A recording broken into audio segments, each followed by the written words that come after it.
আসসালামু আলাইকুম my dear students. আমি আজকের ভিডিওতে সংবাদপত্রে প্রকাশের জন্য যে চিঠি, সেই চিঠির নিয়মটা দেখিয়ে দিব। এইটা নিয়ে কিন্তু অনেকেই কনফিউশনে থাকো।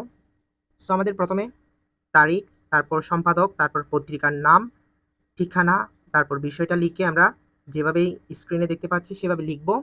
তো আপনার বহুল প্রচারিত যে পত্রিকায় সংযুক্ত পত্রটি প্রকাশ করার জন্য বিনীত অনুরোধ জানাই।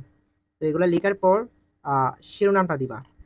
এখানে শিরোনামটা দেওয়ার পর মূল বক্তব্য, এই যেটা তোমাদের নিচ থেকে লিখতে হবে, এই বক্তব্যটা লিখবা। এই বক্তব্যটা লেখার পর নাম আর স্থান, অর্থাৎ ঘটনাটা যেখানে ঘটেছে সেই ঘটনার নাম এবং সেই ঘটনার স্থানটা দেওয়ার পর তোমাদের এই কামটা করতে হবে। এই কামটা তোমরা করলেই আশা করি ক্লিয়ার হয়ে যাবে তোমাদের এই সংবাদপত্রের প্রকাশের জন্য যে চিঠি সেইটা। তো তেমন কিছু না, জাস্ট একটু নোট ডাউন করে আমাদের বুঝে নিতে হবে। আমি আবারও সিরিয়ালটা দেখালে মেবি একটু বেটার হবে। এই যে আমরা তারিখ, সম্পাদক, পত্রিকার নাম এগুলো যেভাবে দেখতেছি সেভাবে লিখবো। তারপর এখানে একটা মানে লাইন লিখবো, এই যে আপনার বহুল প্রচারিত যে পত্রিকা সেই পত্রিকায় মানে পত্রটি প্রকাশ করার জন্য অনুরোধ জানাচ্ছি, এইরকম টাইপের। তারপরে শিরোনাম দিয়ে মূল বক্তব্যটা শুরু করে দিবা। এটা কিন্তু মেইন।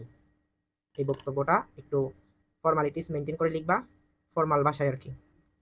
তারপর আমরা এই খামটা দিয়ে আমরা শেষ করতে পারি। তো আশা করি তোমাদের এই সংবাদপত্রে প্রকাশের যে চিঠি সেটা ক্লিয়ার, আর নেক্সট টাইম থেকে কোনো ডাউট থাকবে না। তো তোমাদের সবার জন্য শুভকামনা। তারপরে যদি কোনো ডাউট থাকে কমেন্টে জানাবে। আল্লাহ।